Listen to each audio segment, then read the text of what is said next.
What's going on, people? We are Tottenham TV back here for another post-match fan show. Sorry we're a bit late for you guys, but we were working hard to get you content on watch along highlights and stuff like that and the goal clips. So, and the press conference is up with you now as well. But Josh, man, break it down for me. I just don't know what to say. I just feel like we have epitomised Tottenham bottling right now. Every other team was telling me, because I'm in a lot of group chats with a lot of other fans, even Chelsea fans were saying yesterday, like stout Chelsea fans that hate us, they were saying, nah, Spurs have got top four now. Like they were saying Spurs have got top four now. They looked at our games and they thought we'd win some games. And look, we have absolutely bottled it tonight in every single fact of the word. The fact that we were ahead twice. We were ahead twice tonight. And we bottled it. And the second one, we were ahead with 20 minutes to go. 20 minutes to go. But let's be real here. Both goals were against a run of play, weren't they?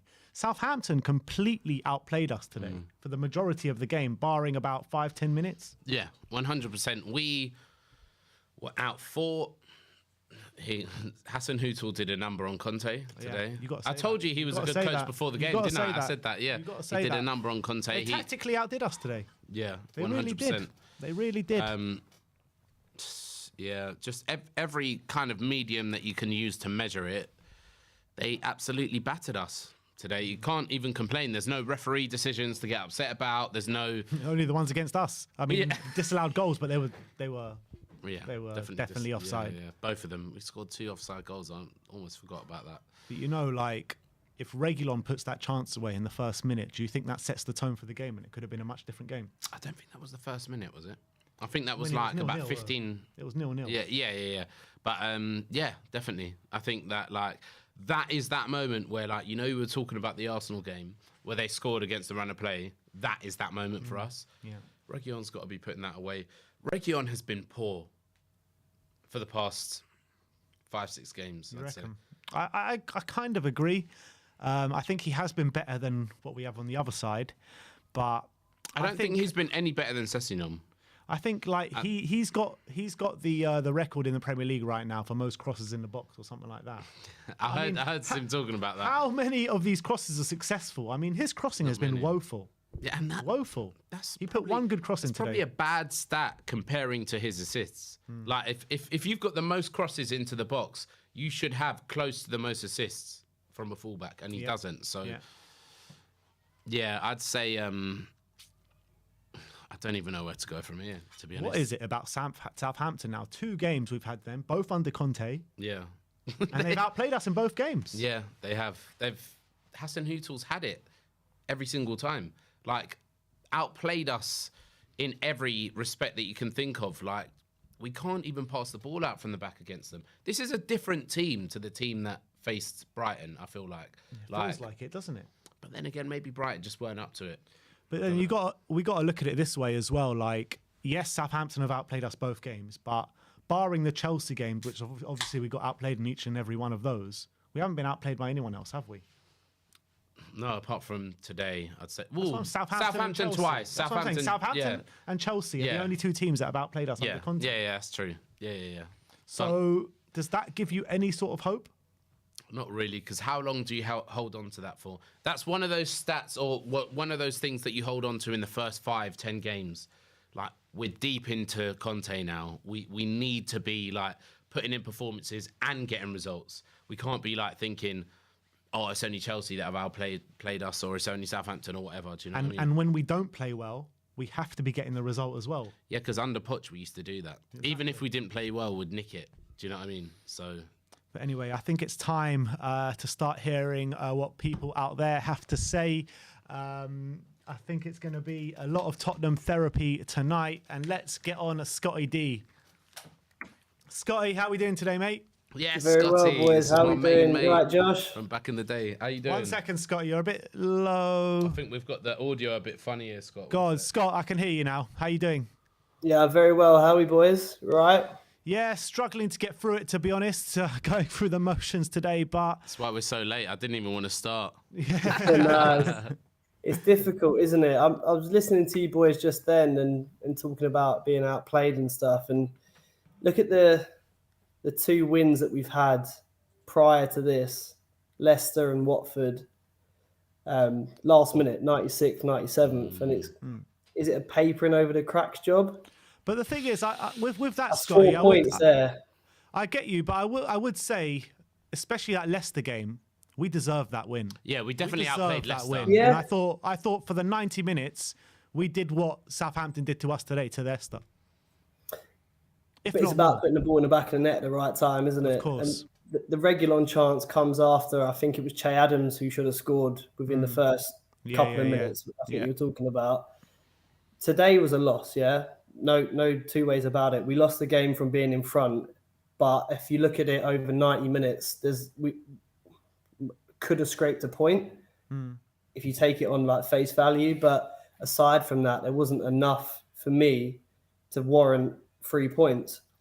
I think Davis is a right-footed swinger for the first goal. That is awful, isn't it? It's not good enough. It's not professional football. It's not Saturday league, Sunday league. If I did that on a Sunday, I'd be absolutely crucified coming in at half time. Like there's no defending that. I think the 2 holding midfielders in the first half as well. We play with a 2, so we have that protection to let the other 3 do what they have to do.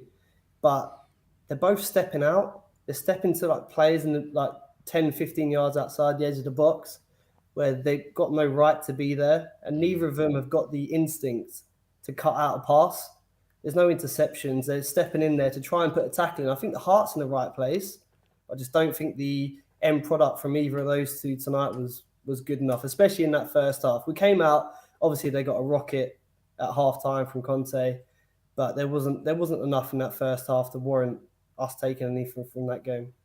So is there anything you would have changed then, Scott? I looked at the Brighton game, and that first half was probably the best that we've been. Definitely. 12 months, 18 months. Yeah. I would say that and the Leicester game as well, because I thought we were actually brilliant in the Leicester game. I think we were good in the Leicester game, and I'm a pessimist, so I'll always revert back to it. But we were 20 seconds away from losing it. Yeah, It's true. So it's true. It's difficult to like take the positives. I was dancing around the living room and happy as you both were when the second goal went in. The first goal, I just sat there. I was like, got a point. Same as when it went in at the end of the game today. I was like, okay, That's we've what got I a was point. like as well today. We kind of got away with it. Yeah. First half of Brighton, we were very, very good. But the second half, like even the last 10 minutes of the first, going into the second half, we weren't great. We didn't control it. We're playing against 2 ball-keeping teams, in Brighton and Southampton. We know that. Yeah. They're going to keep the ball. I don't think that's our style. I don't think we have the centre midfielders to dictate play. And we do rely on that front 3. But isn't that in itself like so effed up that we are Tottenham? We don't have the players to keep the ball against Southampton and Brighton. Do you know what I mean? Like, yeah, but sorry, carry on. I think the right-hand side today, if I take Sanchez with that as well, Sanchez, Moura, and Emerson, none of them are good on the ball. Like that first touch is not good enough. I thought Lucas got away with one by putting in a fantastic cross for the Sun goal. But if you take that isolated incident away, I don't think he was his usual self. And I'll back him to the hills. I think he's fantastic. Scotty, I don't think he has been for the past 3 or 4 games, to be honest. I think he was good for about 3 games under Conte, and that's it. Yeah. Yeah, and he's got that in him where he gets me off the seat. I think he's an exciting player to watch because he's got that turn of pace and he'll pull away from a player and he'll make something happen. But if you take the passages of play where he has the ball at his feet and he tries to find like a 5-10 yard pass, 9 times out of 10 it's not good enough. And same with Son. I hate to get on his back as well, but Josh, I think you and I spoke about it a couple of weeks back. His back to goal plays really poor. Yeah. Really poor. He needs to be running into space. That's it. Yeah. Like, that's why I like the 2 up top. That's why I like that rather than playing him as a number 10. Back to goal, Sonny can run in behind. Yeah, exactly. Yeah. Yeah. That's the ideal. But if it doesn't come to Kane, we're talking about a player that has got to cover the width of the pitch. If we're talking about playing out from the back, and it pains me to say it, but without Dyer, I think he's probably the best long passer that we have in the That's what team I at said centre today, half. Yeah. It's true. And if they can't find Kane with his back to goal and they're just aimlessly playing it forward, which they did for a lot of the first half, panicking because we were under that much pressure. If you play a hopeful one up with a bit of purpose on it, we've got a chance. But it just really disappointed me today. Like the first 5 minutes we were poor. Then we came into the game, we got the goal, and then it was like Mourinho. We like sat back again. We didn't build on that. The emphasis was like, okay, we've nicked one here. We were against the cosh, under the cosh, sorry. And we kind of just sat back again. And it felt like 12 months ago where we'd go 1-0 up and we were holding on.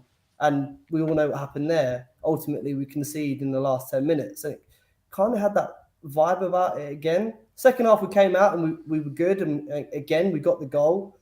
And we just didn't do enough. I think the 2 crosses they put in today were fantastic. There's not loads you can do about it. I think Bentancur could have trapped the runner for the second. Sorry, I think the third goal we were just a bit rabbit in the headlights. Were they both Ward-Prowse? Yeah. Both Ward-Prowse, and that's what happens when you've got quality from the midfield, right? We just don't have that quality in the midfield. I mean, would you play him over Højbjerg or Winks today? I think in hindsight, yeah. But I was happy at with the the start of the game. Would you out. go if you had Ward-Prowse as a? Because I think he's brilliant from dead ball situations, but I don't know how today he's proved that he's brilliant. Proved it today. No, he's good open player. I think he's very underrated because his set ball is that good. I think he was incredibly unlucky not to make the Euro squad. Incredibly unlucky. I think he's underrated on the ball for what he does in that team. If you put him in, I'd say any of the big 6 bar City and Liverpool, I think he'd start. If we're being brutally honest, I think he'd get in that Chelsea team. I think at the moment he definitely gets in the Tottenham team, walks into the Arsenal, West Ham team without doubt, and the United team definitely as well. Without doubt, he takes Fred's position. What he offers on a dead ball, when that ball went out for a corner, it felt like it was a penalty every time.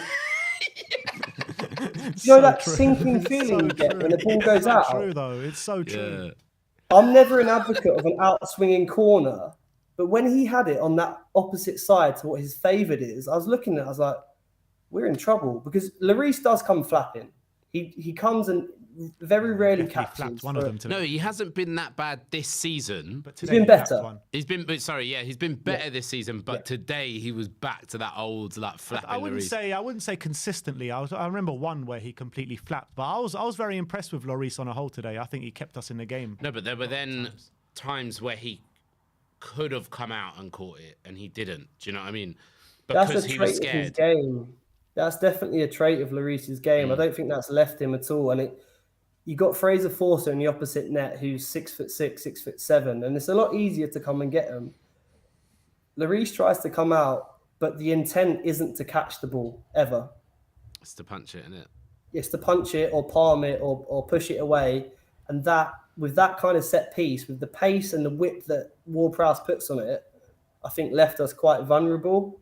There were some defensive mishaps. Look, we could have lost this game tonight easily, 5 or 6-3, 5 or 6-2, whatever it was. So true, isn't it? The chances that we gave away, I'm not being funny. If you watched, I know that there's a big gap between Chelsea, City and Liverpool. They don't concede those chances. There was one in the first half where there was a straight ball through the middle, from the middle of the park.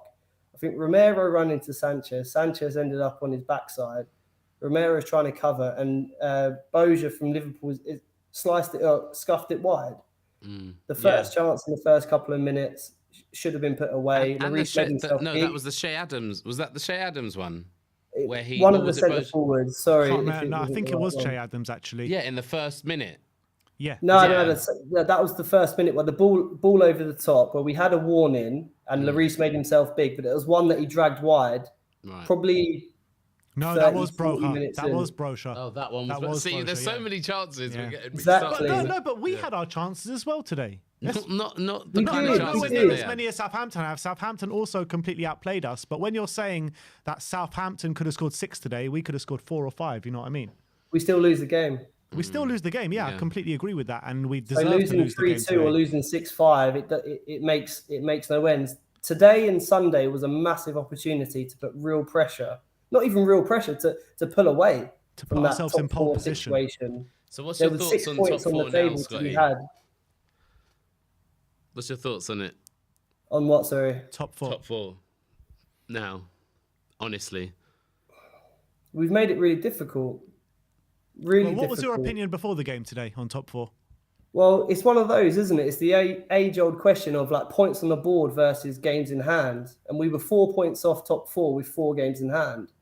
So we win today, we win Sunday. And as a Spurs fan in your head, you're going, yeah, 6 points. So we're 2 clear, 2 games in hand. I know Arsenal, we only had 1 in hand on before tonight.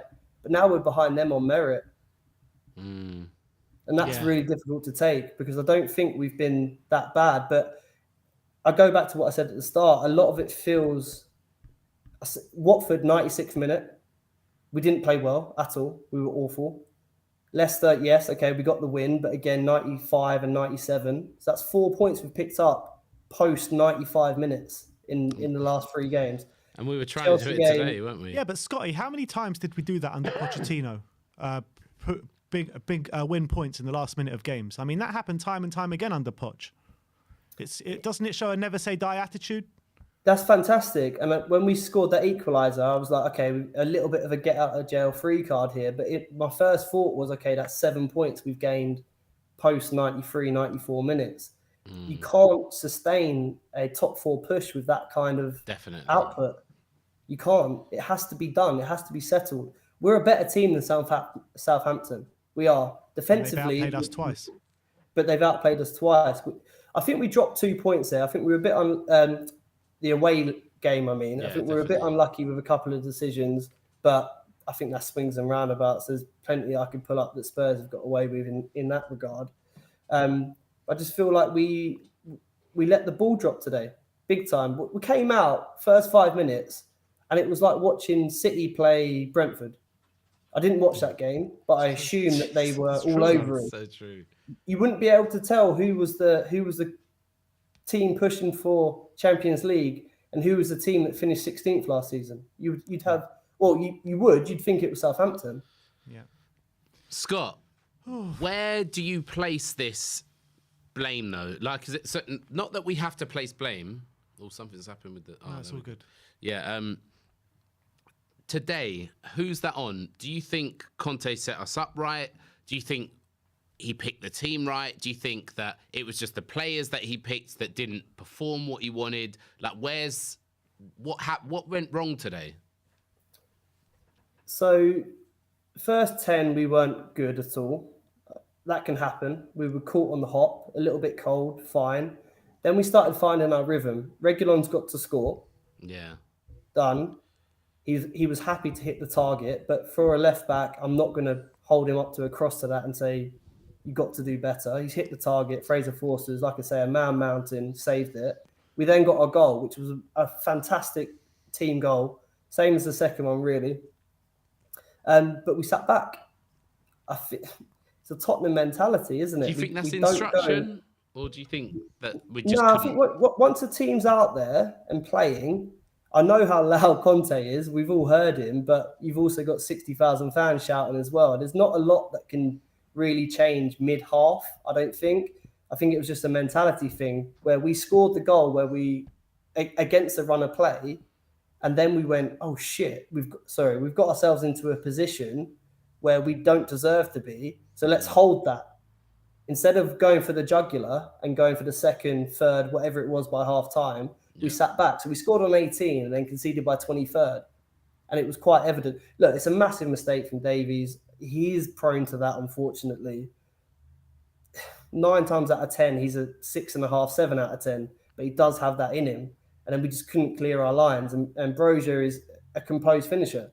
Side foot, half volley from that far out is a great finish.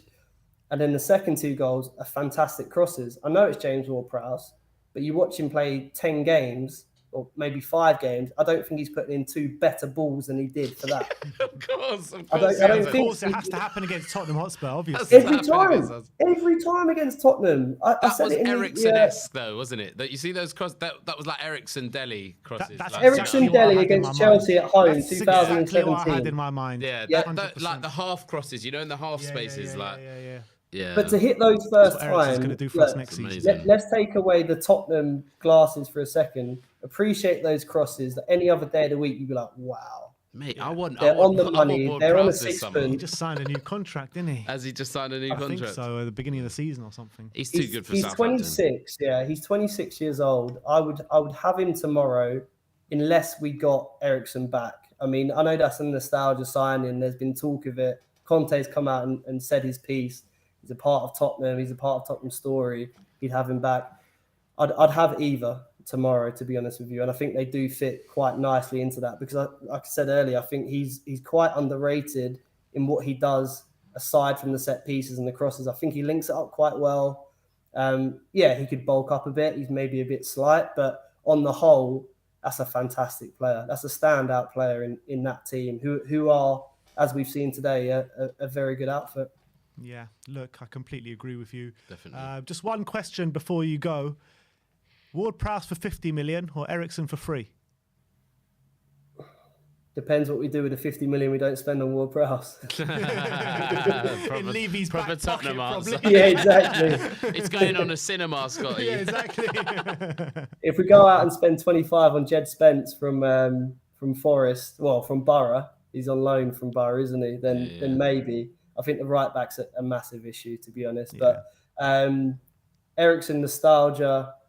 Ward-Prowse has probably got 3 or 4 years on him, so yeah, I'll probably take Ward-Prowse. If I'm talking what I want, instant success, yeah, I'll go Ward-Prowse at the I moment. think we could have both of them.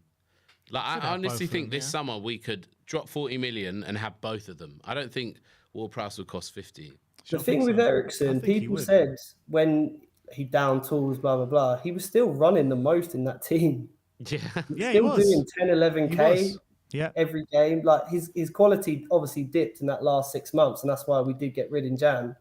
But he was still outrunning your diehards in that team. So Yeah, but I let's think be his honest, heart's Dele there. Alli's been outrunning everyone this season for Spurs. And the thing with Eriksen is he knows Conte's system. He's gone off and won something now, so he's got that With Tottenham Conte. monkey off his back. So, like, do you know what I mean? Like, I'd love to have Eriksen back. Yeah, look, let's see how the next 6 months goes. Well, the next few months goes till the end of the season with Eriksen, and we can make a real decision when we've seen him on the pitch. But Scotty, thanks a lot for coming on today, Thanks mate. for coming on, Scott. I'll give Cheers, you a call in boys. a Take bit. care. Cheers. Cheers, mate. Bye. All right, a few super chats to get through. First from AT saying, in every game we have moments where the opponents are all over us. Also, worrying thing is that we leave a lot of space in the centre, but also on the wing. Do you agree with that? Yeah, It's true. Yeah, I mean, yeah. our midfield, there is always gaps in our midfield. Always. Yeah, but that's the thing. Like, I agree with it tonight. Yeah, definitely. But I think we didn't really have that against Brighton, did we? So against Brighton, it's like yeah. it's kind of a reactionary comment. I think. And B Singh is saying, under Poch, we always looked dangerous and controlled most games. Teams defended deep, but we kept going. It's now a case of struggling to win. I mean, God, what I'd wish for some attacking football again. Honestly. I know, man. It's really hard. I mean, today was really hard to watch. To see a team like Southampton come to our stadium and completely just tear us a new one, really. We used to do that to teams on a regular basis. This is Like, as in, even when we Southampton, man. lost. Do you know what I mean? No, what I'm saying is, like, I'm reminiscing now on the podcast. Yeah, I love a bit of a reminisce. 15, 16, 17, 18, yeah. Oh, sorry, 16, 17. So, yeah, those 3 years, I'd say. So, 15, 16, 16, 17, 17, 18. Yeah. We would go to any team and outplay them. Even City were lucky to win against us. Yeah. Like, I just wish we had that back. I don't even mind about not winning every game. I just want to play like that again. Be competitive. Yeah, that's all it is. Competitive, man. But it's just so hard to take when a team like Southampton, like when we went there a got few spirit. weeks ago in December, right? I know they're a good team and tactically they're a good team, right? When we went there in whenever it was, a couple of months ago, and we drew, you can, and when they outplayed us there, you can probably give it a pass because it's an away game. Conte's just come. But Conte, 10 Premier League games now, a few cup games in the mix as well, and they come to our stadium and they completely play us off the park. It's Yeah. not good enough. It's just Yeah, not and good you enough. can't. I'm not blaming the manager, but I'm just saying, like, I don't think you can always blame the players. Like, I think it was clear. A lot of people have said that we should have played 3 in the middle, But I understand if Conte maybe. Do you think he was too scared to play three in the middle because we've only got three midfielders now? I think so. I think that the business that we did in the summer, as much as... Or in Jan, you mean? In January, as much as I said it's the right business and says these are the players that we need to get rid of. At least one. Sim said that we probably should have kept Lo Celso. I think so. Probably a right call there.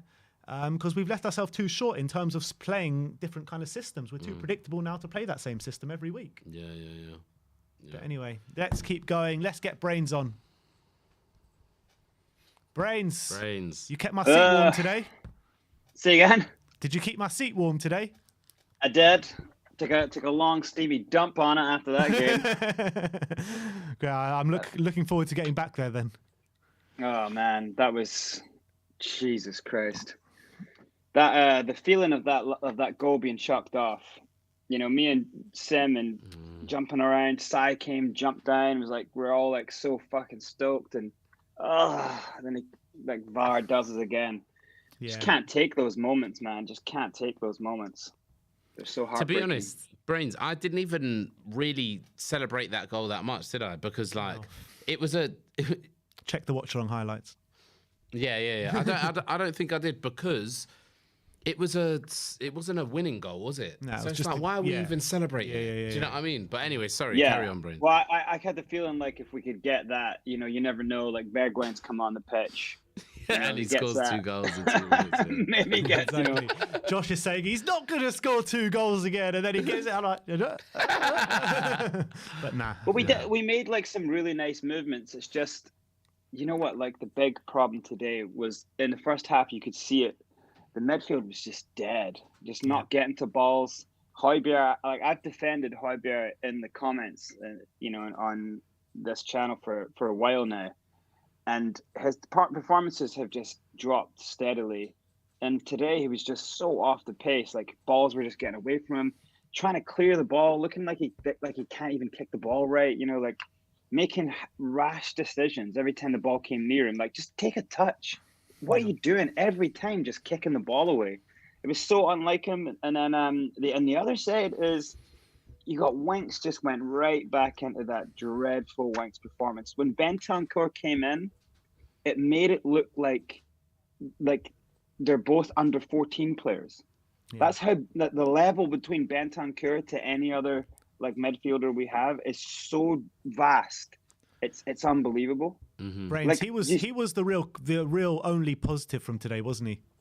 Yeah, because he looked so composed. Again, he got the ball in a dangerous position in the you know, our own box, and he kind of spun out of it. He's like he can get the ball with players around him. A couple of times I was annoyed because he doesn't just pass the ball and then wait. He passes and then makes himself available for the next pass. So there was a couple of times where he did perfect little 1-2s and he was running through and he would have been the most progressive player. And Son didn't go back to him or Lucas didn't go back to him. And I was like, what's going on here? Like he's better than all of you. Just give him the ball back. You know, like he'll do more with the ball than the rest of you because you're all like Son's not pulling the trigger. Players everywhere are just like not on their game, and I just don't understand how.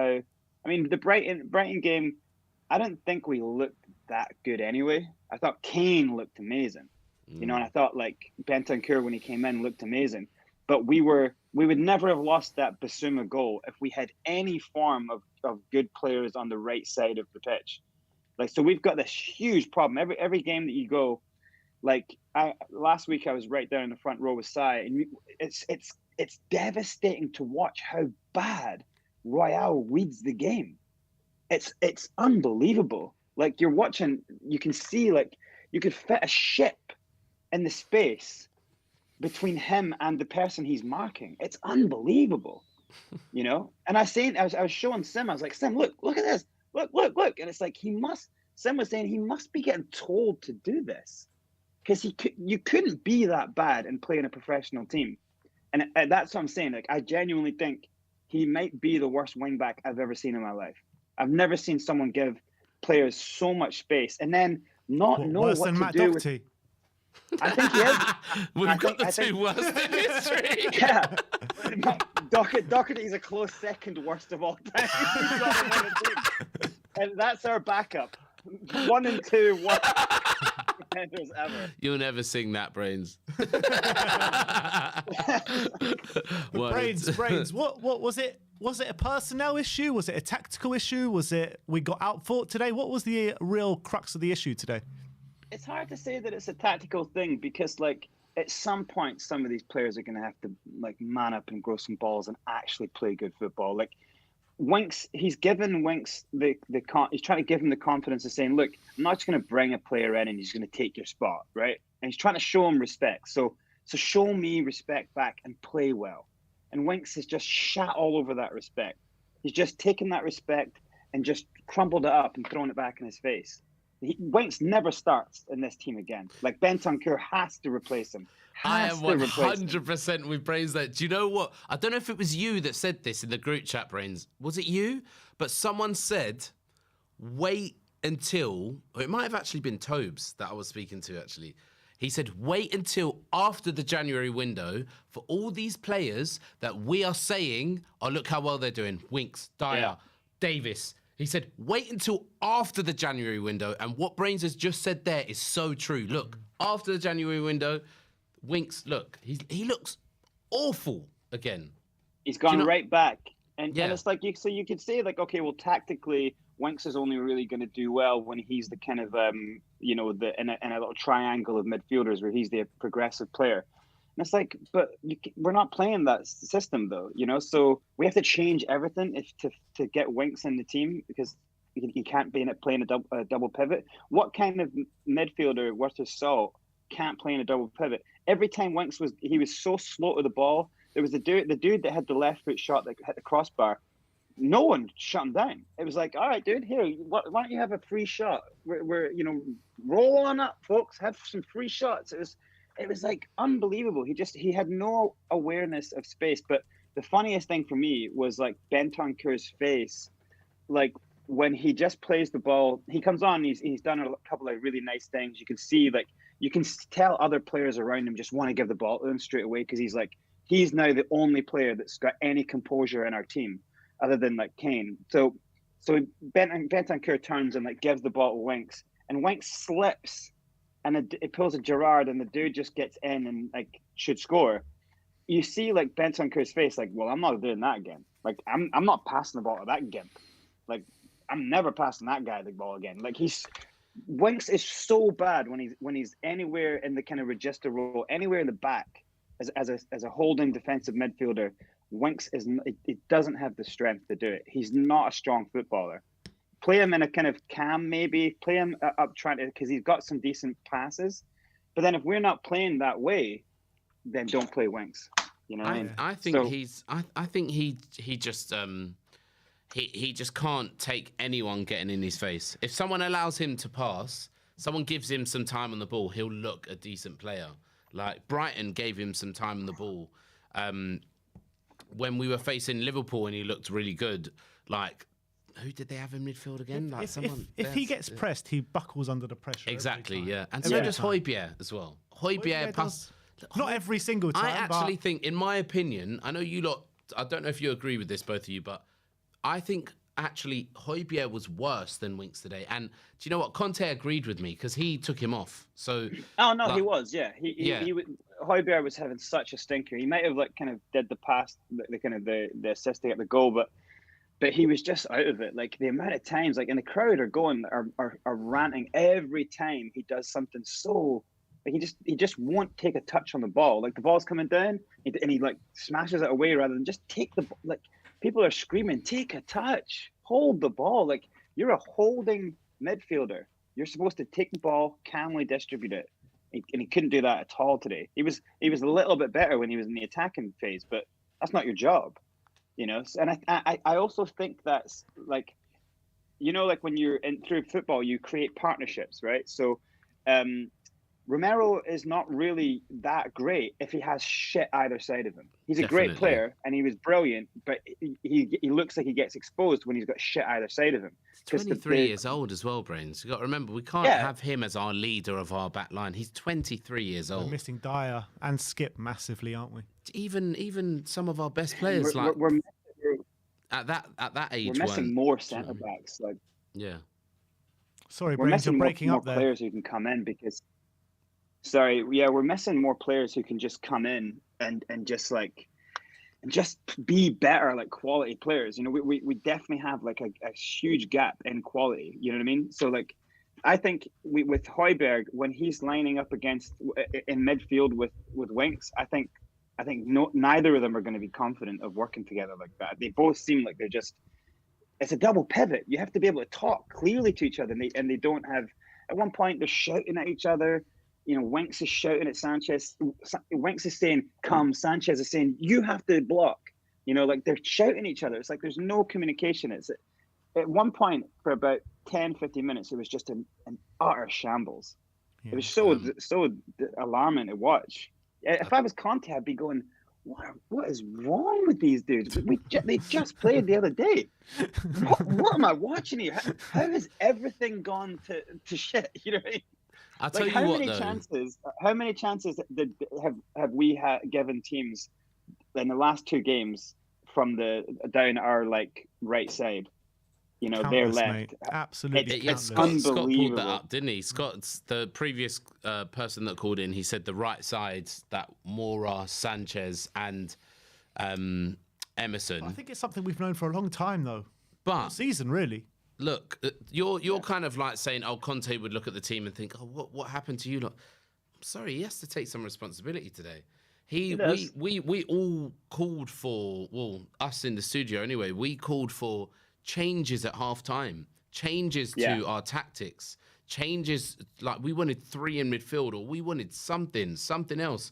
We didn't really change. I know we had a 5-minute spell after half-time, but if you get a bollocking by Conte, you're gonna do something for 5 minutes. I think today was the first game where Conte's been too slow to react, in my opinion. Yeah. At half-time there needed to be changes. I was shocked when he came back on. And Chelsea as well. Chelsea games, he'd given up before the game even started. Yeah. So he has a serious... I completely swiped those Chelsea games from my mind. I don't even think about them, It was lost before we even stepped onto the pitch, those games. How do you look at it? Like, if you sit and... Like, Harry Kane still did some really good things today, and he played well. And sometimes our attack is not really the problem. Like, Son maybe didn't look the best, but he still got a goal. He still got into dangerous places. Son scored. That's how bad the game's been. I forgot that Son scored. But yeah. It's just like we just can't. If he's going to set up like that with just a double pivot in the middle and like 3 across the front, I mean, I just don't think those are the right. We need Adam Traore wing backs to do that, because we need wing backs that will carry the ball the length of the pitch. Like, or Lamptey or something. Like, we need not even our left wing backs aren't good enough to do that. Yeah. Like, we don't. Yeah. We need wing backs that can dribble and put a pass in the final. And neither of those wing backs can dribble on either side. Like, there just isn't enough going on right now. Like, I honestly feel like I would start Lucas as a wing back. I would just do, and that's not great. Definitely, like, or Bergwijn. I would probably start Bergwijn. He's already said Kulusevski can play wing back. Bold, look, let's bring it on to that, Brains. What did you think of Kulusevski coming on? Because so like last week, we were right down the front and we were behind the goal, and Kulusevski did this cool thing and he won a corner, but he was only on for like 8 or 9 minutes. And sure, he got the ball quite a bit, and he did a bunch of things. This is in the Brighton game. But after 8 or 9 minutes, he ran into the centre, and we were right there, saw him, and he was like holding his stitch. He was on for 8 minutes, and he was holding his stitch, and he was looking at Harry. Really? And Harry touched him and was like, "You all right?" And he was like, and so basically, Kulu is like, he's not game ready yet. He's injured. I don't know if he's fully. I don't know if he's fully injured. He was definitely had a stitch, and that just shows you that like he needs a little bit more time and coming on as a sub. I don't think you could start him from what I've seen. And then today, like coming on when all of a sudden it's a bit of a shit show, you know, like I think we should have been looking after that goal. I think we should have been looking to solidify things up and just. It looked like he was overrun. He made that sub before the goal, didn't he, Brains? Yeah. Yeah, and Lucas didn't have a good one either. Like Lucas was hot and cold today. He does do a great assist, but it's kind of like he was going to pull Lucas off a lot earlier as well. But it's just Southampton were savvy as well. The way they broke up every time we try to get a bit of momentum, they go down on the ground, they kind of drag time, they cut up, they broke up any time there. But that's football. Like that was really clever. You know, they did a job on us today. You know, they completely outplayed us in the first half. Our midfield was non-existent. In the second half, they just slowed every time we tried to get something going. They slowed us down. But on Kulu, I think it's going to take a little bit more time. I do like some of the stuff he tries to do it, but it's more the stuff when he goes in centre. He's got a brilliant little pass and he's got nice little touches inside. He always finds a player, but I just don't really see him right now as a winger. I just don't see it. Like either he's like he needs to wait a lot more to get game time and get his fitness up and speed up. But for me, it's like it's a bit much to ask him to come on in the Prem and be a winger. I don't see that. I agree. You know, I see him as a cam. He's literally played about 20 minutes since he's come here. He's only just come here, so I think we need to be a bit more patient with that one. Oh, totally. And see how he develops and stuff like that. So, and I'm not being critical either because I still think he's a great player. I think he's got so much talent. I just think he should be maybe like a cam or a little bit inside. I get what you're saying.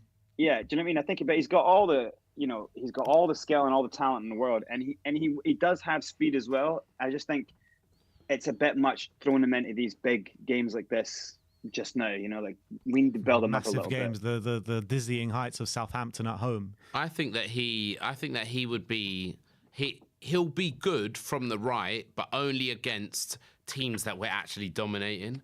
In a team like in a game like today against Southampton, where we're hoping to get them on the break, like he's no good. But against a Watford or a Burnley or something like that, a low block, I think that he will be good. I think he's got creative pass in him. You know what I'd absolutely love to see, because I think that this would just work a treat. Midfield of Bentancur, Skip, or Højbjerg if he gets his head out of his ass, but in front of them, Kulu in front of them, actually playing in that kind of cam combining midfield role, not where he's having to steam up and down the wing and cut in, but actually make things happen, and then maybe just have Son and Kane up front as two. So playing that, you know, like the 3-5-2, and have that little triangle, because I think Kulu's strong. I think he's really strong on the ball as well, and I think those two players have bring, like, you know, Serie A confidence as well. So I'd love to see that. I just don't think we're strong enough right now in the midfield. What must Bentancur be thinking? Comes on, plays an amazing game. We go ahead. Levels above anyone we have in midfield. Yeah, and then we just concede 2 goals like that. Like if I was him, I mean, welcome to the Premier League, Bentancur. Welcome to Tottenham. Welcome to Tottenham, not the Premier League. Welcome to Tottenham, yeah. I mean, he does these like amazing little skills, and then he passes the ball to Winks, and Winks can't control the ball. And like Emerson cuts inside. Ball out to Lucas, man, for the goal. I know, like awful, just shocking stuff. But the thing is, with top 4, I was going to say, like I said, top 4. You know, Josh was on that show as well. Josh was arguing that we were going to get top 4, and I was saying that we're not going to get top 4. And the reason I was saying we're not going to get top 4 is games like this. It's games like this. These are the games. Get it, Brains? Who's going to get it? Look, I think it's out of Arsenal and Man U. Like, even though they're going to keep dropping points and going to keep shitting the bed. United. But Arsenal are on the same points as us. Arsenal don't have a striker. They hardly have a striker, right? They got Lacazette and Nketiah, 3 goals combined. They drew to Burnley at home last season. They drew to Burnley at home, right? I know, but they've got Wolves away. They've still got to come to us as well. But all of those facts are them. Like, that's their shit. Our shit is that we can't get past Southampton. Like, we can't get past teams. And anytime it gets close to us, just like, let's just get this out of the way. Let's just beat this team. Let's just, you know, we'll hammer a good team like Brighton. Okay, next game. All right, let's just get these guys out of the way. They're not that great. Boom, we lose 3-2. You know, and that's Spursy. That's what we're always going to be, you know. And so for me, it's like, and I think this really highlighted today the problem that we just don't have a strong squad. You know, like now look at our midfield. 1 good midfielder in the club. That's what we're looking at. With Skip's injured, 1 good midfielder in the club. It's just shocking stuff. It's like, how do you get top 4 with that? Yeah, it's heartbreaking stuff. All right, Brains, thanks for coming on once again. And thanks for coming on and bumming everyone out. Yeah, exactly. Well, don't worry, we'll see you next time, Brains. Nice one. I'll see you guys on Friday. See ya. Yeah, sweet. We've already been clipped up, by the way. Have we? Yeah, give him 2 minutes and he scored 2 goals. We'll just show them the highlights of the Leicester game, and that's what we were talking about, right? Koba saying, "Hey lads, been a Spurs fan since the start of the season. I was excited for Emerson, but honestly, I'll take Doherty over him after his performance today." Would you take Doherty over Emerson? 100%. Really? Yeah, I think Coach Stell will agree with me there as well, probably. Will Coach Stell agree? Coach, let's bring him on. Coach Stell. Doherty over Emerson? Yo. No. He's shit. Today? No, he's crap. Doherty's worse than Emerson. Talk to me, Stell. Break it down for me. Well, first of all, look, for the past I've never 2-3 seen you weeks. speechless before, Stell. No, I've got plenty to say, Ben. I've got plenty to say. I'm just thinking how best to word it without offending a lot of people, because I know what I'm like. But the reality is, for the past 3 weeks, I've been saying stuff just to please other people, because I don't like being hated, and I really don't like it when people call me negative. It gets to me. It actually bothers me. I'm really opening up here, okay? So what I've done is I've kind of pulled back. I've rethought things, and all I want to do is just be like everyone else and not be disliked and not be hated upon. But the reality is, if I'm going to be true and I'm going to be honest, I'm going to be hated and I'm going to be disliked. So the first thing I'm going to say is this: if you didn't go to the protests, you have no right to complain about what's going on, because people like Brian Daigle, people like me, people like Graham, and this isn't an attack on YouTube, by the way, I'm talking in general. People like Iggy, people like Mr. K, we went to the protests because we do not like the way this piece of shit chairman runs the club. And he hasn't backed Conte. He hasn't backed Conte. We all said we wanted a striker, we all wanted a right back, we all wanted another centre back, and we wanted a goal scoring midfielder. We got none of them. We didn't get one of the players we all said we wanted. So when these games happen, it's because we haven't got those extra goal scorers, we haven't got that solidity at the back, and we haven't got the wing backs to play the Antonio Conte system. And these games are going to happen. So I put the blame on people that don't want to protest and who think that Antonio Conte got backed. I know I'm going to get hit with negativity saying this, but I don't care anymore. I really don't care anymore, because if you can't be true to yourself as a fan, you're just kidding yourself. And for me, this all stems back to Daniel Levy. It all comes back to him, because he hasn't given Antonio the Conte the tools. Secondly, I blame Antonio Conte. I've said it.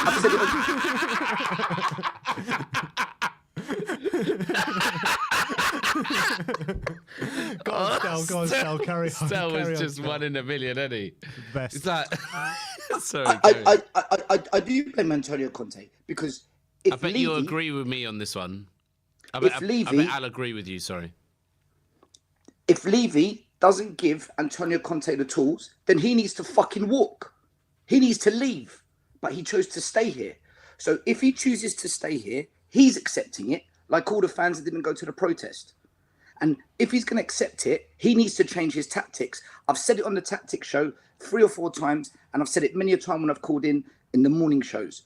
You cannot play with 3 up top, because we can't get the ball to those 3 with these shit wing backs that we've got. A lot of fans will criticise the middle. The middle isn't the biggest problem. It's the wide areas. The whole point of the wide areas is to pull apart the other team so the middle can progress. And when the wide players do have the ball, they've got to deliver. You've got Reggie missing the goal from 5 yards out, hitting it straight at the goalie. It was harder to miss than it was to score. You got Emerson, who was atrocious signing. And we've got fans who back him, fans who say, "Oh, he's young. He's young. Give him a chance." Well, you're the same fans that said Carl Walker-Peters needs to leave the club. But why? He's young. Yeah, Ben, why did you say that for? Why didn't you give him a chance? I say that about Emerson still. Emerson is a young player coming from a league that he's He's never shit. played in and playing He's in a shit. position he's never played in. Then don't sign him. He's shit. Fine, I agree with you. Don't sign him, but we signed him under a different manager that played a different system. Yeah, it's true. You I don't got rid of blame Ndombele. Emerson. You got rid of Dele Alli. You got rid of Hill. We signed Hill in the summer. Why And can't we get rid of Lo Celso. Emerson? Why couldn't we get rid of Emerson if we signed him in the summer? These are excuses. 21 years of excuses, man. And I'm not overreacting. I've just bottled it up for 3 weeks because I don't want to get, hate and people disliking me as an individual human being because my opinion goes against the majority of people. And it does. And you know what? I'm telling you, if we get top four, shoot me. We're not going to do it, man. This not going to bottle it. Shoot me, They're going to man. bottle it. Be They're careful. gonna This bottle is it. the internet still. Like, it's people. I don't care. We're not going to do it. We're not going to do it, man. The conversation is done. It's games like tonight that Who's going decide to get getting it then top still? four. Not us. Who? Who's gonna get it? I don't know. Not us. But who? We're not going to do it. Man, you good enough to get it? Because He doesn't want to say Arsenal. They just dropped points to Burnley. Are Arsenal good enough to get it? They also just drop points to Burnley. Either Arsenal, Man United, West Ham, Wolves, any one of them. I'm telling you, this lot do not have the minerals. Tonight was at 2-1 up. The pressure's on now. Keep the lead at 2-2. At 2-2, the pressure's gone up a notch. And we Get another goal, right? They cannot handle pressure. Sanchez tonight showed us when the pressure's on, he can't handle it. We didn't replace him. Ben Davies showed once again he is not at that level, and everyone kisses his ass, man. He's not good enough. He's not. I'm sorry. That midfield isn't the problem for me. It's the way we're set up. We are not set up to play to the best of our ability with the players we've got, and that is partly, well, it's mainly down to Levy, but then Antonio Conte, he has to make a decision, either walk or change the way you go about matches. We cannot play with attacking fullbacks when the fullbacks are shit. They're not good enough, guys. Attacking fullbacks, yeah. They're not good enough. They're shit. I'll say it again. They're shit. They're terrible. It's so frustrating to watch this. I feel sorry for Harry Kane because once again, he's had to go into the midfield to create opportunities for us. He's had to drop deep to try and feed the ball forward.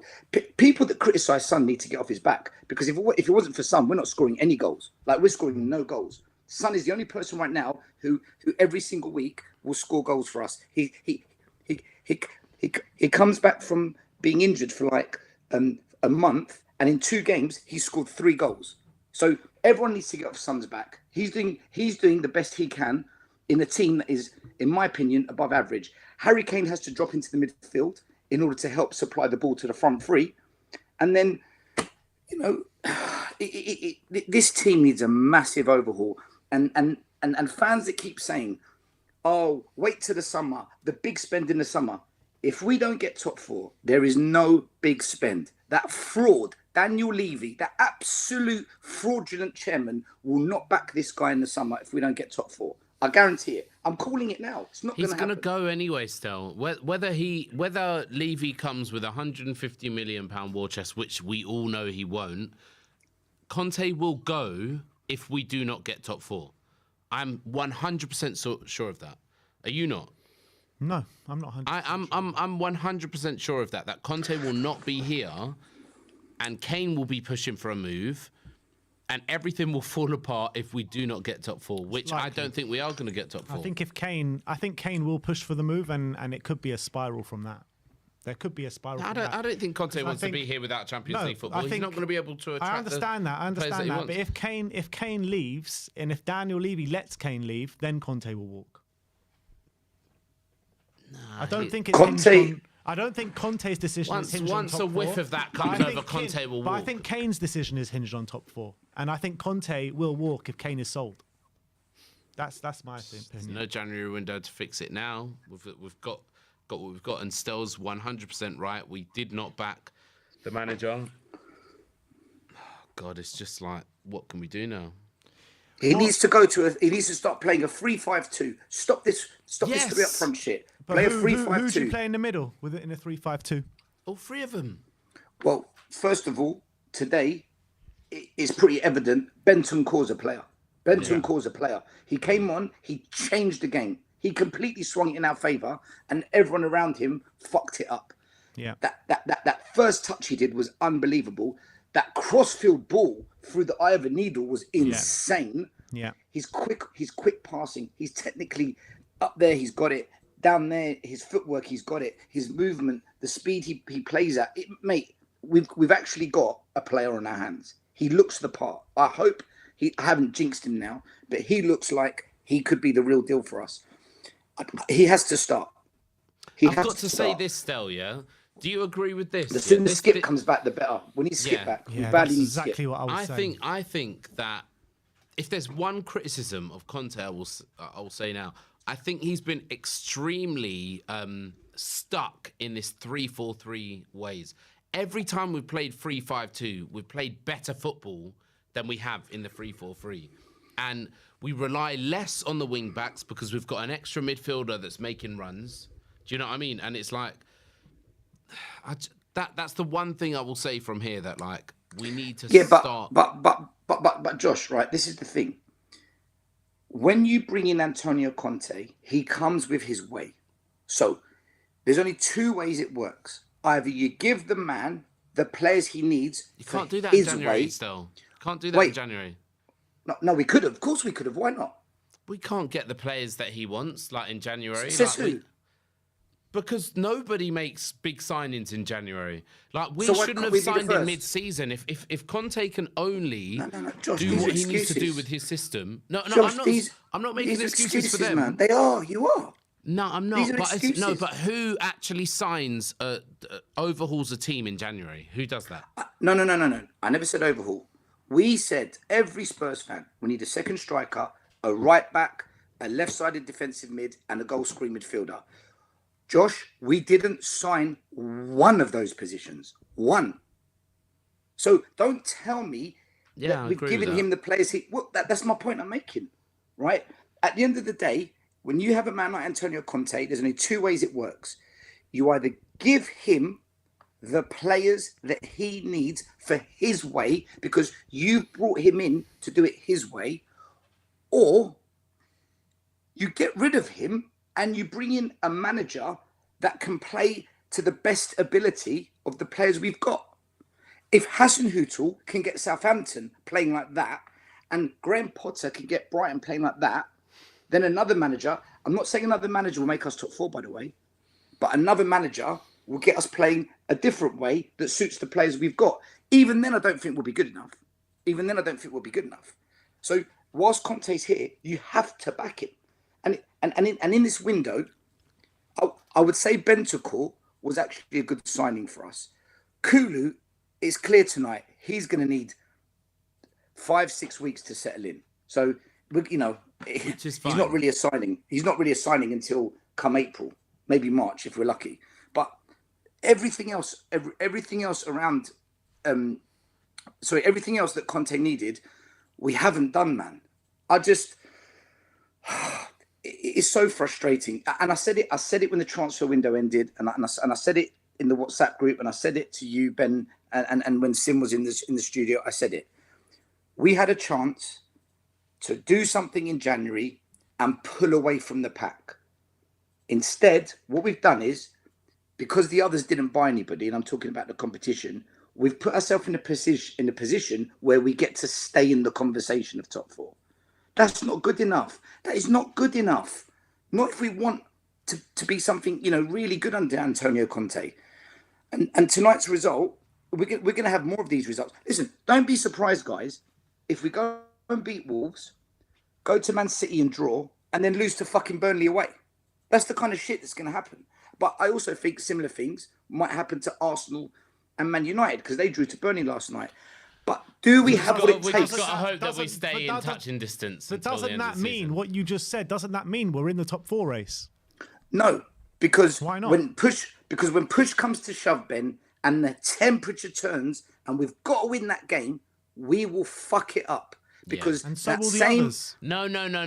I will. see what he's saying. No, That along same the Spursy way, shit we is will still keep there. pace and we will have that. But when it comes down to it, who do you trust to win a game? Who's actually won trophies in the past 10 years? I don't trust Man any of United, them to Arsenal, win or the games. Spurs? But Spurs I know what will you're bottle saying. it. I know what you're Spurs saying. will bottle I it. Do you understand not- what you're saying, but I still don't trust any of those teams. What, when Any it of comes those down to the teams. last 5 games of the season, you don't think that like you trust Man United or Arsenal over Spurs? Yeah, Like in a crunch game, these teams have won trophies in the past 10 years. but not by much. Ben, do you know what? Sometimes it's just that gut instinct, right? When I was sitting there tonight before kickoff, and I was just staring at the stands and looking at the rain coming down and just waiting for kickoff. And I turned around to my uncle who was next to me. Go on. Still, I love you, man. Go on. Listen, man, you lot are easily humoured. I don't understand. I'm painting the picture. I'm setting it up. Come on, tell us. You're No, staring Josh, at I'll the be honest rain with you. Josh, I'll be honest with you. No, I don't get it. I'm not gonna lie. I don't get it.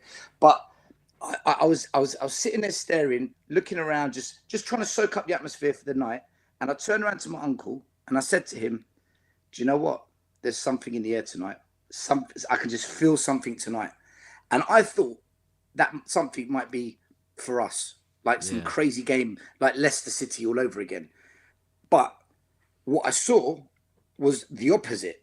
There was something in the air, but it was all in Southampton's favour.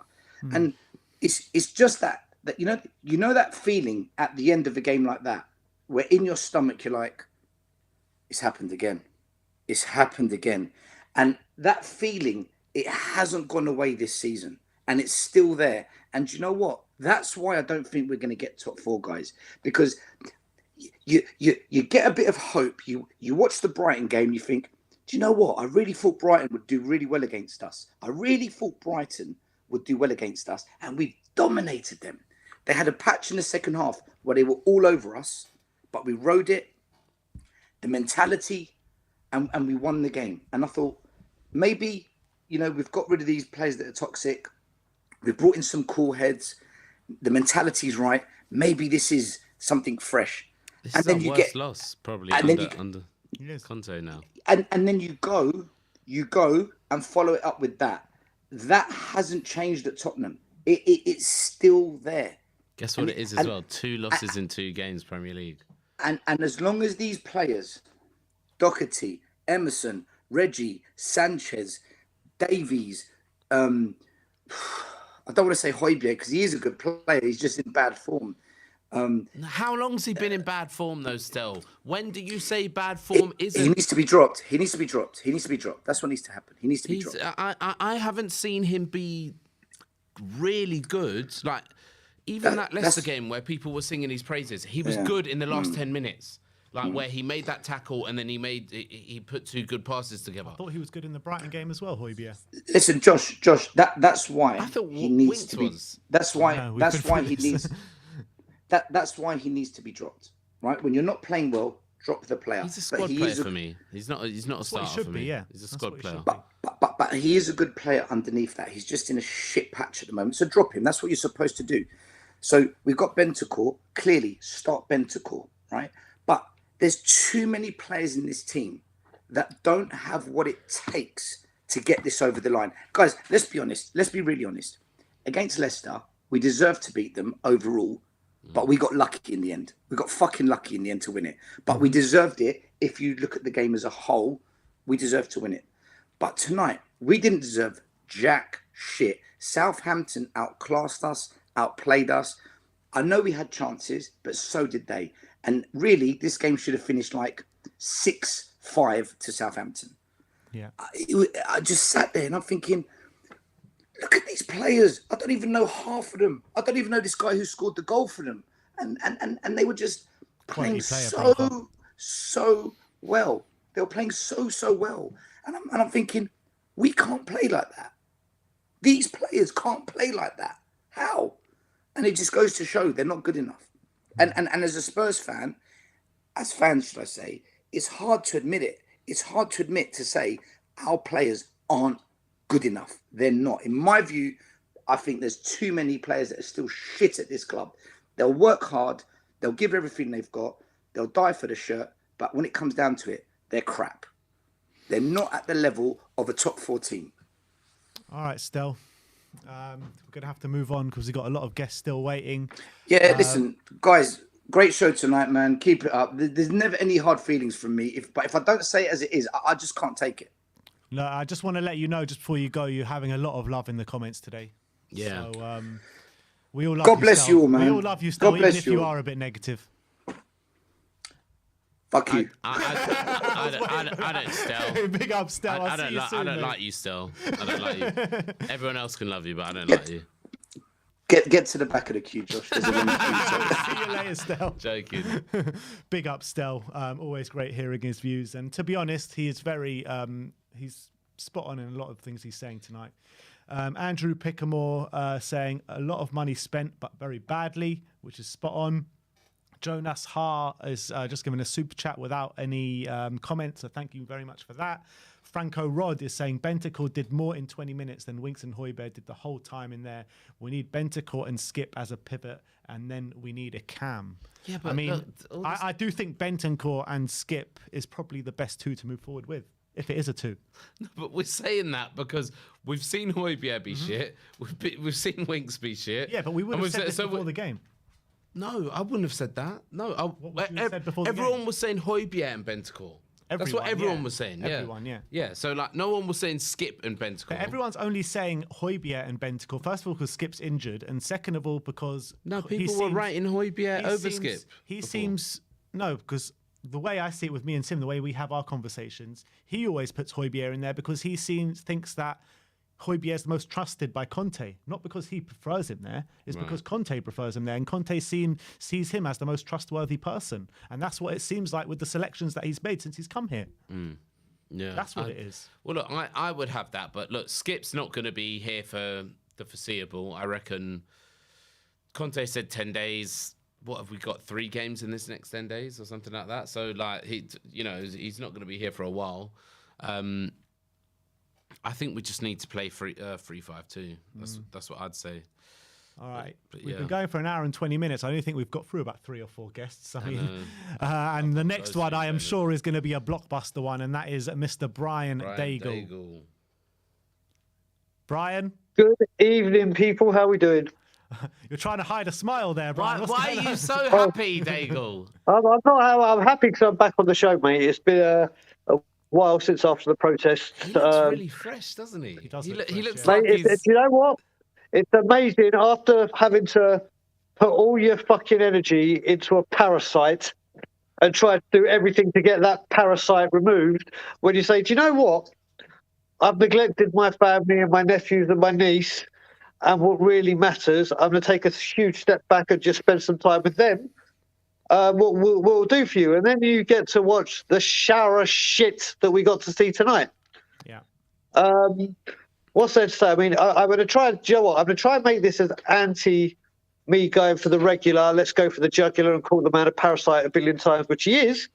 And let's just address a few issues. First of all, when it comes to the top 4 position, I completely get what Stel's saying when it's turned up the heat, and I can understand where you're saying, Ben, about I don't trust United or all of them as well. But what I do trust is they have the points on the board. And I'd rather have the points on the board. We're level points with Arsenal. Level with Arsenal, but I'm talking West Ham and United right now. Mm-hmm. They have the points. But yes, we have the games in hand. Now 4 points with 2 games in hand. Or is that West Ham? So we're currently 3 points behind United. With how many games in hand? 2. 2 games in hand with 3. So all we have to do is win one of the next 2 games to be level with them. Yeah, but we're behind them quite well on goal difference, and 4 points behind West Ham with 4 games. This is the thing. 3. Like we said before, with the points in hand, with the games in hand. Let's say it's 3 on a lot of teams now. If you gave me 5 points, I'd snap your hands off right now to have them on the board because you know they're there. The other thing you've got, you take United's position, Daigle. As well. You'd actually take United. Yeah, I wouldn't. If we could take 5 points now from the 3 games in hand, right now, I would snap your hand off because they're points in the board and we know where we are. What are these 3 games in hand? There's Burnley away. What else is there? Arsenal Brighton away, where we always play horrifically bad. Where? Brighton. That's it. Burnley away, Brighton away, and Arsenal at home. 5 points wouldn't be bad from them anyway, would it? I'll take So 3 I'll take points that. minimum against Arsenal. Yeah, that's the one. Minimum. Mate, Of 3 course. 3 points. Well, then you've got to get another win out of those other 3 two. points against Burnley, and then a loss or a draw. So you against take Brighton. 7, wouldn't you? Or 6? You take 6. I would take 6. Yeah, and 6 Okay, would so put us well into the top 4 right now, wouldn't it? Yeah. So exactly. But the main thing we've got to talk about here that I want to talk about, it's not even Levy, it's not even Conte, it's the fucking players and the lack of football intelligence. Now, you sometimes hear players say when the game they're being overrun for 5-10 minutes and the manager can't get the team to come together and say, right, for the next 5 minutes, let's shut up shop or do whatever. In what world is there a game against Southampton where you give James Ward-Prowse the freedom of the pitch? Yeah. There should be there's a point where you should say, Who was pressing true. him? Very true. Why is he allowed there's to a point press? when you We say, kept making this comment all the way through the game. Where's the pressing? Where's the pressing? Where's the pressing? Where's the aggression? I literally would have said to whoever it may be, now listen, the one thing I will say before I start speaking, I was about to mention Højbjerg's name. People know he's my favourite player. But I'm telling you now, Bentancur and Skip. Bentancur and Skip all day fucking long. That's what Ben's been saying. But in my opinion, I just think, look, we haven't even seen that midfield play together yet, Brian. So like, how? Yeah, no, I know what you're saying. I know what you're saying, but like I've said before with Ollie Skip, you realise how important he is when he's not there. Yeah. That's how good that boy is. You recognise how much we need him when he's not there. Like we saw against Arsenal in the first half. He's been our player of the season for this season, period. But going back to James Ward-Prowse, what part of football intelligence and teamwork do you say, yeah, do you know what? Whenever he gets the ball, let's just give him the freedom to pick up 2 crosses in 3 minutes, each to that. Look, when you've got people that can cross a ball, and you know, like they said with Beckham, when David Beckham was crossing the football, everyone would run in because they knew there was a chance, a very, very good chance of the ball reaching where he's aiming for. You can't say that with us. You cannot say it. We have got no one that can cross a fucking football, and you can say, do you know what, that boy's crossing it in and it's actually going to get to its destination. I mean, the one thing I will say about Kane, and he can't cross to himself. So. He can't exactly. He's good. He's good, but you can't say, "Wait a minute, cross that. I'll be on the end of it any moment now." It's shocking. The one thing I do want to say about the Parasite is, why the fuck did we not address a right wing back or a right back? I know what you're saying. Royale was tragic. Royale is absolutely tragic, and I understand. And you're right, Ben. That it was bought by Nuno not to play in this position. So surely you address that situation. We're playing a system under this manager. The one area we need to sort out is that right wing back, because it's embarrassing, whoever we play across there. It's true. I mean, everyone targets our right-hand side every single time, and that's where they find all their joy every single time.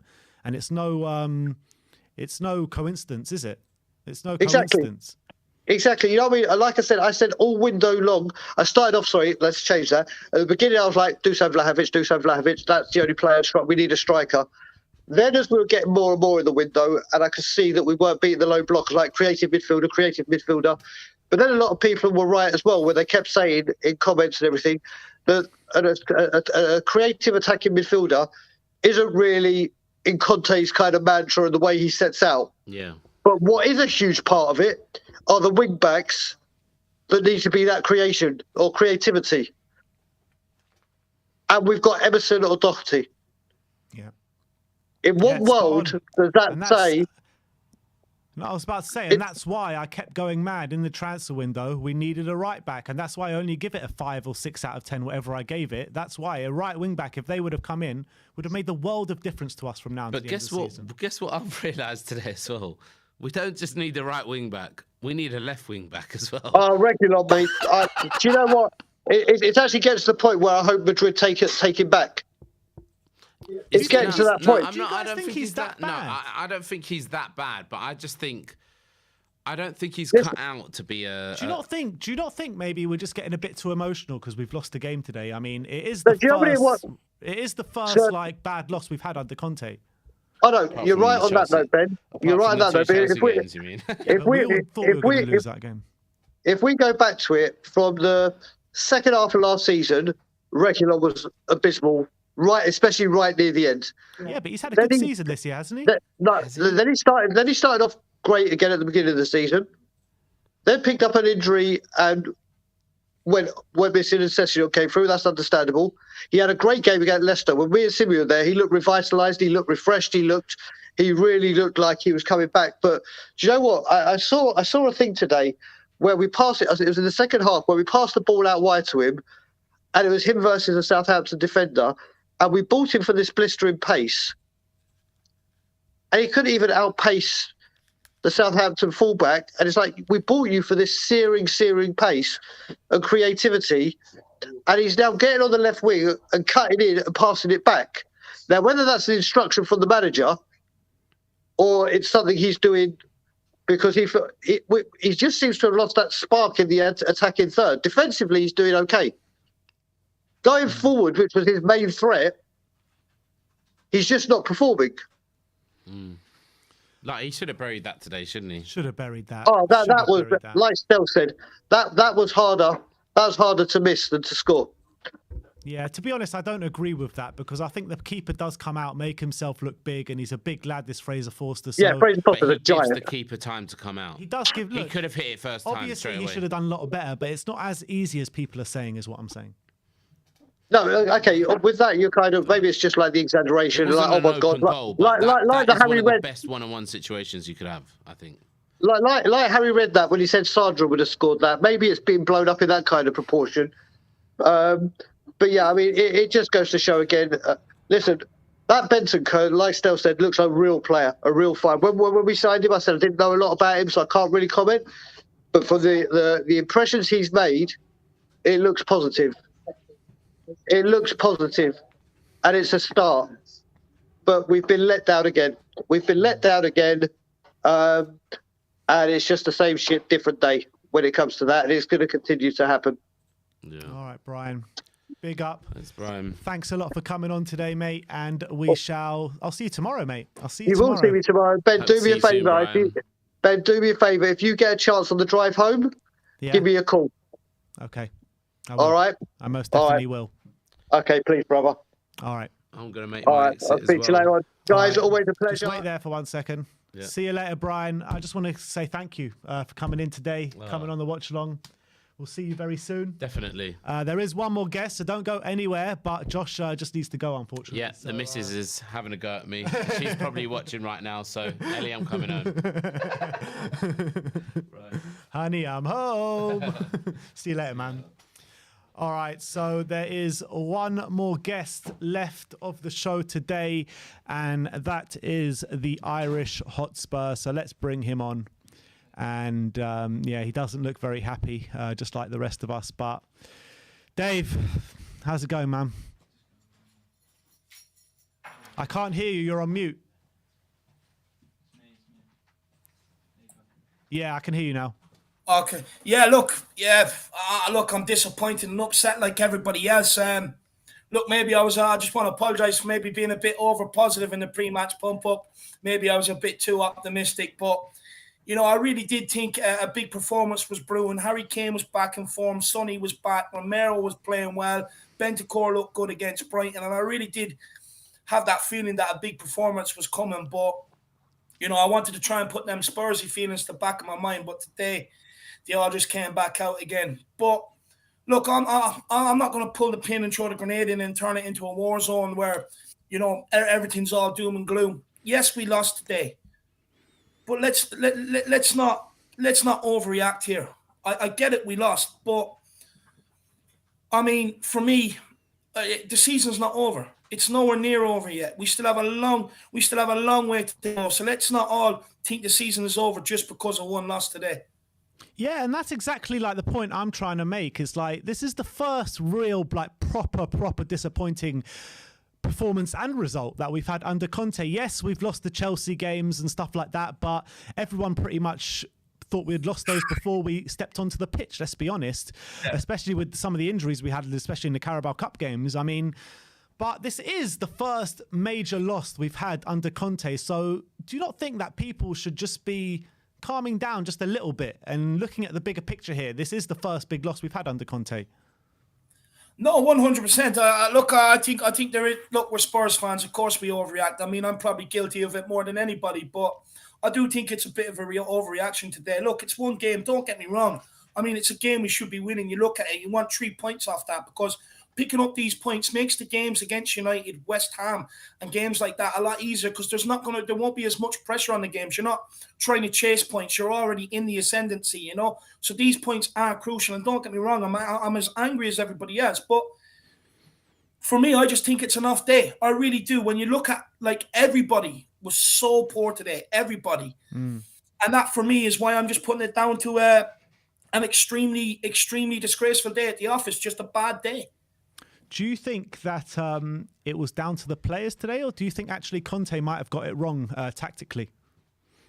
Do you know what, Ben? I was having this debate on my channel, and to be honest with you, it's giving me a bit of a headache. Look, I understand why people look at Conte, but for me, Ben, one of the very first things, the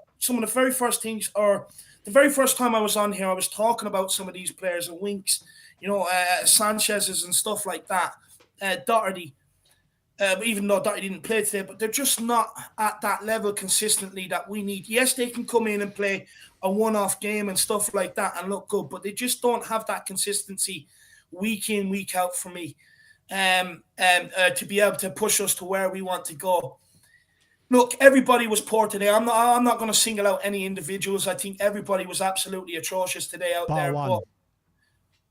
But who's the one? Well, two, actually. I would give it to two. Hugo Lloris, I thought, kept us in the game at times today. And Bentancur, when he came on, I thought was brilliant. Yeah, Bentancur when he came on. I mean, I'll be honest with you, like, it's sad that Spurs fans are getting excited after the first 30 seconds of him being on with the skill he's possessing, because it really does show how much quality we have lacked in there, how much composure, someone technical in there. And I tell you the biggest difference between Bentancur and Harry Winks, Ben. There was a situation in the first half where Sanchez tried to pass it out to Harry Winks. Now, don't get me wrong, Sanchez probably shouldn't have passed it into Harry Winks at the time. We did have someone on his tail, but he didn't want to either. He wasn't ready to receive it, and he ended up just falling over, and they went on and created a chance out of it. But, like, that's the guy that in the first half they're looking at to be able to do what Bentancur done in the second half. He was out there for that job, and it just goes to show me that they cannot trust him when he's in there. Bentancur came on in the second half and straight away composure. People wanted to give him the ball. He could handle it, you know. And that is seriously what Winks lacks. And I don't want to make this all about Harry Winks. I mean, I'm sick of beating the poor guy to death, but he is just not good enough to play at Tottenham Hotspur. And same with Sanchez. Look, it's just, I just want to say to Spurs fans, like, just let's all calm it down a little. It is one game. For me, it has to be because everybody was so poor. Everyone, Kane, Son, Højbjerg, Emerson, you know, a lot of them were shocking. For me, it's just a bad day at the office. Let's not overreact. Yeah, and also a lot of people are digging out Højbjerg massively today. Do you think he needs a bit of time out of the team? Do you know what, Ben? I actually disagree with this. And I'm going to tell you why. Look, this is just what I see. Today in the first half, at least Højbjerg was pressing. He was running out to his man. He was getting out there. But Harry Winks wasn't. Harry Winks was dropping off. He's sitting in space a lot of the time, hands behind his back a lot of the time. And it ended up that Højbjerg was then starting to kind of do a lot of Harry Winks' work in that regard. And of course he's going to look bad. You know, you need a team in that midfield. You both have to work together. If one person's not at it, you know, you can see it with the press sometimes. If Højbjerg presses, it's very easy to pop it in around him and make him look terrible. If he goes, Winks has to be ready to go to the next man, and he just wasn't today. But look, Højbjerg wasn't great today. But the reason the way it panned out in the first half the way it did is because we could not get a grip in midfield. We could not turn ball over. Yes, a lot of stuff came down our right-hand side. But look how many shots and that they held in and around the edge of the box today as well. It was absolutely disgusting. Our centre midfielders were not in it whatsoever. It's just disappointing. But look, for me, I just think I can get what people are saying about Højbjerg, but at least even when it wasn't going our way, he was still running. He was still doing the right things. But a lot of our areas was, even though Winks is in the middle, if you look at Højbjerg, he was getting out at times to help out on that left-hand side. Winks was nowhere near that right-hand side. He wouldn't get out there at times either. And for me, like even with Basuma last week, I thought a lot of Basuma's good play actually came through Winks' side in midfield and not Højbjerg's.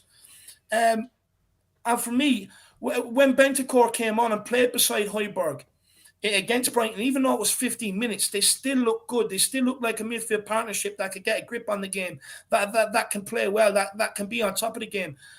And I get that Conte took Højbjerg off today. And I don't think he's wrong in doing that either, because we can't keep expecting Højbjerg to keep churning out 90 minutes. We've got a tough game against Wolves. He has to take a break somewhere. Yeah, absolutely spot on. And do you think that maybe Conte, I mean, I for one was saying it all the way through the first half, because, you know, we were getting pummeled in that first half, completely pummeled, overrun in midfield, overrun pretty much in every area of the pitch in that first half.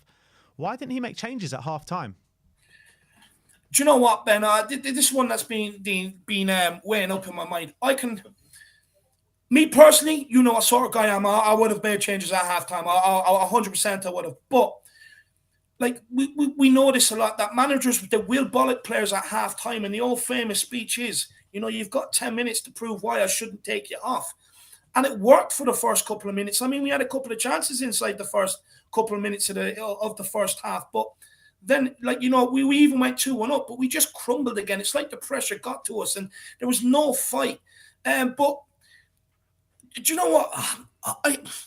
I don't want to put anything at any manager's doors, purely because some of these players that, although everybody was poor today, there was some that was worse than others. And the ones that were worse than others, I can't blame Conte for their bad performances, because it's happened under Jose, it's happened under Pochettino, it's happened under Nuno. You know, and it's no matter what I've seen is, no matter what managers come in here and no matter what they try, no matter what training staff they bring in, some of these guys are still not going to reach that level that we need them to. And I'm just resigned to that. I'm just resigned to it. I really am. And until we rectify that in the summer, we're still going to see these ups and downs in performances like the other teams around us, purely because we still have to play these guys. There's still going to be a point where we have to rely on them. And I get that, you know, we can, like, I've heard people talking about the transfer window and stuff like that. And look, I fully get it. But we were in that much of a bad position where we had a lot more players that we needed to get rid of than what we actually wanted to keep. And it's always going to take time. And where I'm at now, I'm just at a situation where, what can we do? I mean, what can we do? I'm just going to sit here, wait to see what they do in the summer, hopefully to keep Conte, because this is going to take time. There's that many positions that need to be filled. We're never, ever, ever going to be able to do it in the January transfer window. We might not even fill exactly what we need in the summer window, all of it. But this is going to take time, and that's why we have to be calm. We can't be panicking and so overreactional on a game like today. We have to understand the situation, get a grasp of it. It's true, because, like, the fan base, I mean, maybe it's not just Spurs fan bases, but just football fan bases in general, where, you know, you win one game, everything's amazing, you're the best team in the world, and then you go the next week and you lose and everything's absolutely terrible and you're the worst team in the world. I mean, surely there needs to be some level-headedness about us as a fan base, and we need to maybe stop being so reactionary and just wait until the end of the season and see where we actually end up. No, 100%. Look, don't get me wrong. I mean, football is always going to be reactionary from game to game. But we shouldn't be sitting here after one game and just going, no, top four's off the cards, this, that, and the other. Hell, other teams around us might get injuries. They're going to drop points against teams you don't expect them to. You know, they're going to have their own problems, just like we are. Right now, between now and the end of the season, it's about the survival of the fittest. And for me, I think Conte is the deciding factor. I look at the rest of them managers. I think Conte is going to be the deciding factor here. I think he has enough nous to be able to get this team over the line. But we got to stop, you know, throwing our toys out of the pram just after one defeat. We've got to grasp the reality of the situation we're in, how bad it really was, how many positions we had to fill. It's always going. We have to understand it's going to take time. I mean, don't get me wrong. I want to win every week. I want to win just as much as everybody else does. I want to walk around here with the arrogance I had under Pochettino. But we also have to understand and grasp the situation we find ourselves in and how drastic it was. And my God, it could have been a hell of a lot worse. But the fact that we've had 3 of the best 5 managers in the world in here over the last couple of years has stopped it from looking that bad. After this game, I mean, we spoke after the transfer window. I think you gave it a 9 out of 10 or something like that. You gave it a 9 out of 10. You stand by it, but in hindsight, would you have kept one of the midfielders, knowing, Winks' old head will revere itself, Højbjerg not really on exactly firing form, Skip is injured. I mean, would you have kept one of them in hindsight? I'll be honest with you, no. I wouldn't, because, look, I don't rate Winks. You know that, but the thing is, at least he's out there and he will try. We cannot get ourselves into a situation again where we have players out there representing the club who could not give a toss about this club.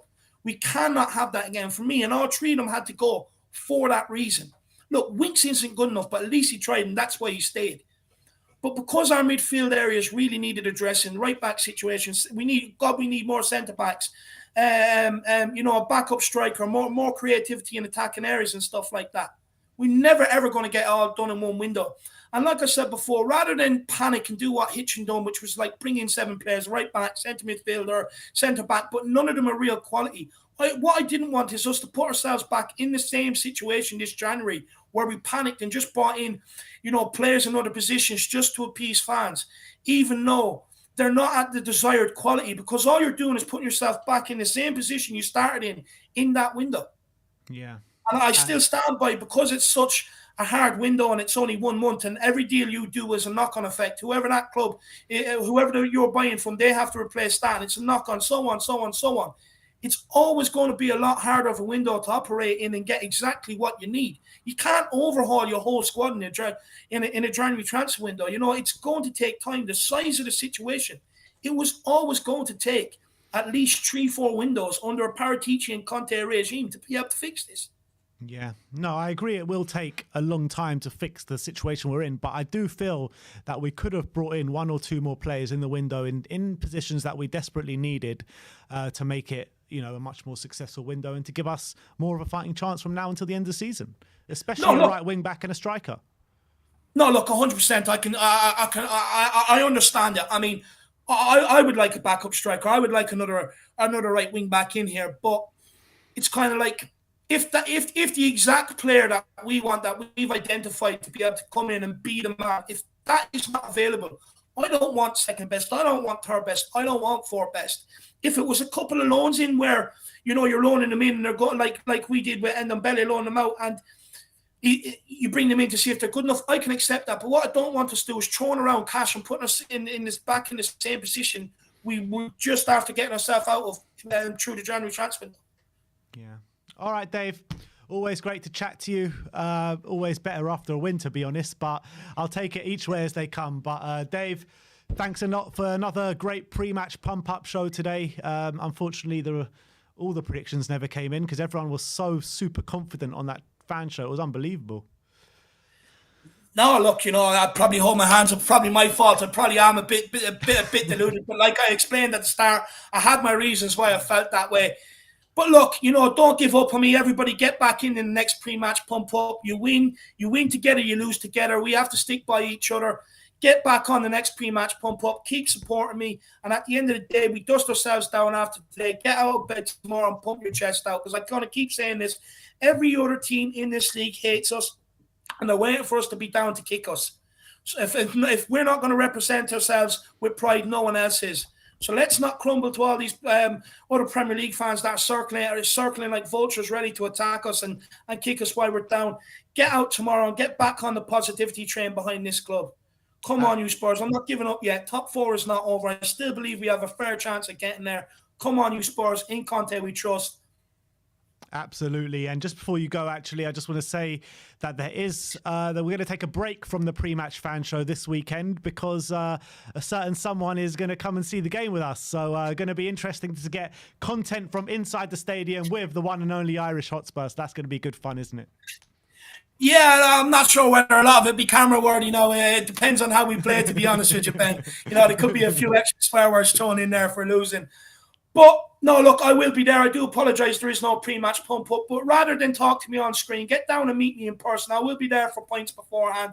So come and meet me. I can't wait to get in the stadium, sing Harry Kane's name, maybe get a strand of his hair as a souvenir and really get behind these boys. So I can't wait to get over and have a few points with yourself as well, my man. Yeah, I'm looking forward to it, mate. I really am looking forward to it. So thanks for coming on today, and we'll see you soon, mate. No, look, I had to come on. I didn't want to be accused of hiding. I have to own my score prediction before, so I had to be here, my man. But thanks for squeezing me in. I appreciate it. No problem, bro. We'll speak to you in a bit. See you soon. All right, so that brings an end to the fan show. Just one super chat before we go from the Joracle saying a factual description of a bad situation is not being negative. It's being helpful if you choose to listen. Spot on, Coach Stell. So yeah, that is that from us today. I want to thank you everyone for coming on today. Absolute shit show on the pitch, you got to say that.